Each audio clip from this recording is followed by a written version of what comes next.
वालेकुम and welcome back. आज हम बात करेंगे आईपीएल 2023 के बारे में, जिसकी चैंपियंस बनी है सीएसके यानी चेन्नई सुपर किंग्स, जिन्होंने अपना 5th टाइटल जीता है। ये बहुत बड़ी अचीवमेंट है।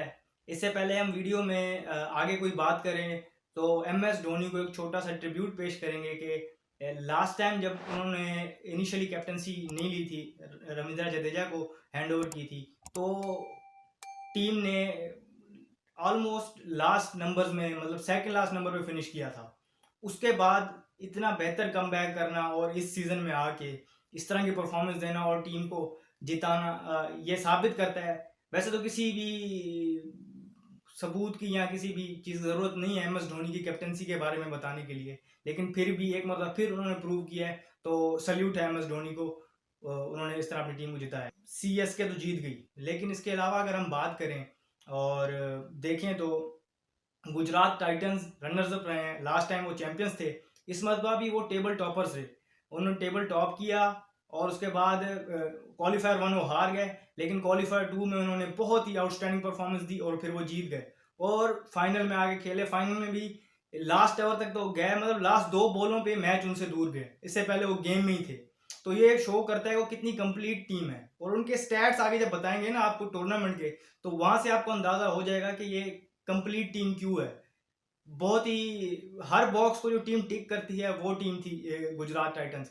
अब हम स्टैट्स की तरफ अगर हम आगे बढ़ें कि स्टैट्स क्या शो करते हैं, टॉप स्कोरर्स के बारे में बात करेंगे, टॉप विकेट टेकर्स के बारे में बात करेंगे, स्ट्राइक रेट्स किसके हाई थे उसकी बात करेंगे, सिक्सेस किसने सबसे ज़्यादा मारे हैं, और फिर कुछ ओल्ड गन्स ने जिन्होंने इस अपॉर्चुनिटी को सीज किया इस सीजन को, उसके बारे में बात करेंगे। और फिर उनके साथ ऑब्वियसली इमर्जिंग जो कैटेगरी है उसके प्लेयर्स जो जिन्होंने इस सीजन इंप्रेस किया उनके बारे में बात करेंगे।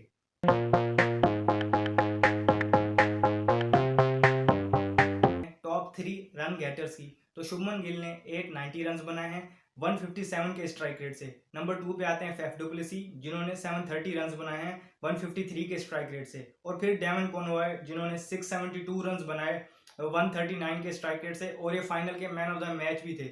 हालांकि अभी हमने जिस तरह देखा टॉप 2 के कंपैरिजन में इनका स्ट्राइक रेट थोड़ा लो है, लेकिन फाइनल में इन्होंने ऑलमोस्ट 200 के स्ट्राइक रेट से खेला और मैन ऑफ द मैच हासिल किया।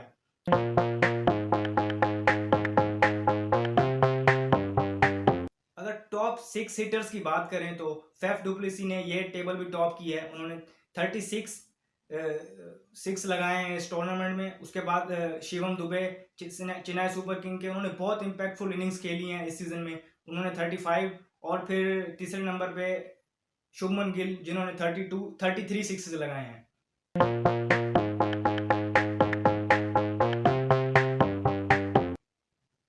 अगर हम लीडिंग विकेट टेकर्स की बात करें तो ऐसा लगता है कि सब गुजरात टाइटंस का है। अगर टॉप 3 में हम देखें तो तीनों गुजरात टाइटंस के बॉलर्स हैं। सबसे ज़्यादा मोहम्मद शामी 28 विकेट्स लिए हैं, फिर मोहित शर्मा ने लिए हैं 27, और उसके बाद राशिद खान ने भी 27 विकेट्स लिए हैं। तो यहाँ पर भी हमें हैवी नज़र आई है गुजरात टाइटंस इस टेबल में भी।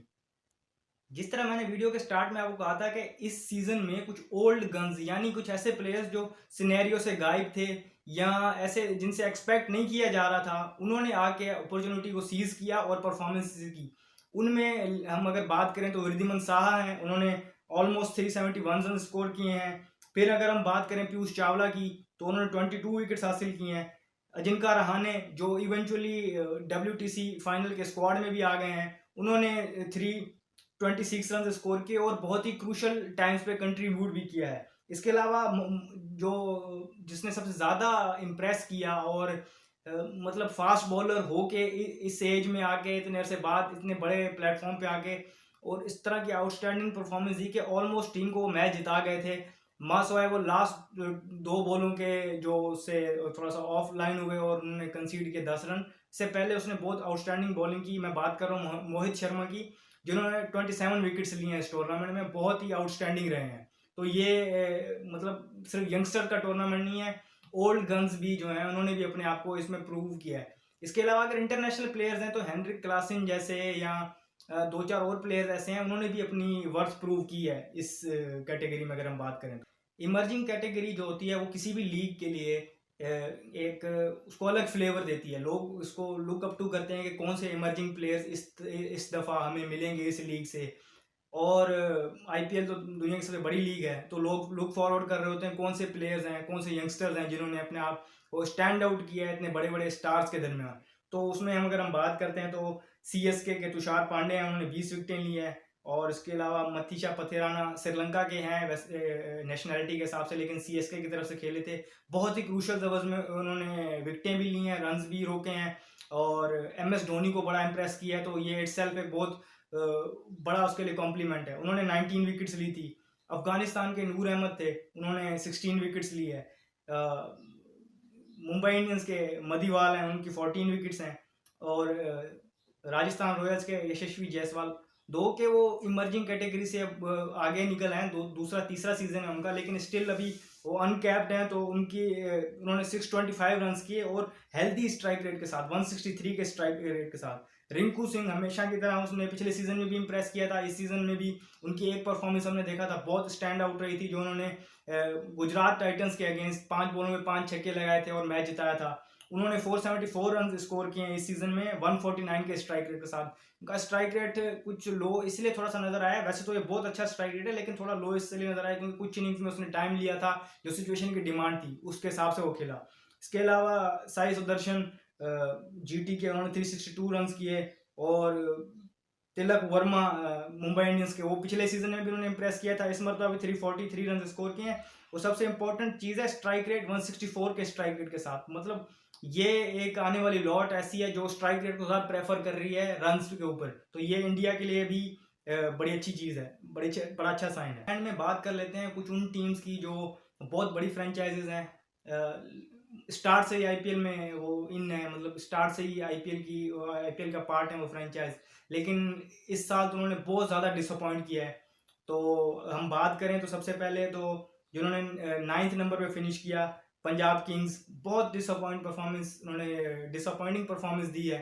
कुछ समझ नहीं आ रही थी उनके डिसीजंस की। फॉर एग्जांपल एक मैं आपको बता देता हूँ, एग्जांपल के तौर पे एक डिसीजन ऐसा था कि जहाँ पर लेफ्ट हैंडेड बैट्समैन बैटिंग कर रहे थे, तो उसके अगेंस्ट बजाय इसके कि अगर उनके one of the best death bowlers Arshdeep Singh को देते बॉलिंग, उन्होंने उसके आगे एक लेफ्ट आर्म स्पिनर लगा दिया। तो वो उसके लिए ब्रेड एंड बटर था, तो वहां से उसने 28-29 रन कंसीड कर दिए और एंड में भी वो कोई 10-12 रन के डिफरेंस से हारे थे वो मैच। तो इस तरह के डिसीजंस थे, कैप्टनसी उतनी अथॉरिटी नहीं दिखा पा रहे थे शिखर धवन, और उसके अलावा उनका कम्बिनेशन क्लिक नहीं कर पाया। फिर दिल्ली कैपिटल्स के साथ भी यही था कि उनके पास बहुत आउटस्टैंडिंग प्लेयर्स थे, टीम में मौजूद थे और परफॉर्मर्स थे, लेकिन समहाउ उनका कम्बिनेशन बन नहीं पाया और ऑन द फील्ड उन्होंने क्लिक नहीं किया उस तरह जो नॉर्मली जिस तरह हम देखते हैं कि दिल्ली की टीम ऑल्दो वो जीती नहीं है टाइटल कभी, लेकिन इतना बुरा भी नहीं खेले कि इस मरतबा उन्होंने सेकंड लास्ट फिनिश किया। और फिर सबसे सरप्राइजिंग था सनराइजर्स हैदराबाद, जो कि उन्होंने जो सबसे अजीब एक्सपेरिमेंट किया है कि जो कैप्टनसी दी एडन मार्करम को दी उन्होंने कैप्टनसी, तो एडन मार्करम ने उस तरह डिलीवर नहीं किया बैट के साथ भी। तो कैप्टनसी का प्रेशर ही लेके बैठ गए, तो बैट के साथ वो उस तरह कंट्रीब्यूट नहीं कर पाए, तो इसी तरह उनका कम्बिनेशन हिल गया। हेनरिच क्लासन एक वाहिद प्लेयर थे जो उनके लिए कंसिस्टेंट स्कोर कर रहे थे, और बॉलिंग में अगर हम देखें तो फिर भुवनेश्वर कुमार, लेकिन वो भी विकेट्स इतनी नहीं ले पा रहे थे इतनी ज़्यादा, तो उसकी वजह से इवेंचुअली उन्होंने लास्ट नंबर पे फिनिश किया है। तो ये स्टैट्स थे, कुछ पर्सनल एनालिसिस थे। तो अगली वीडियो के लिए स्टे ट्यून्ड। शुक्रिया, अल्लाह हाफिज़।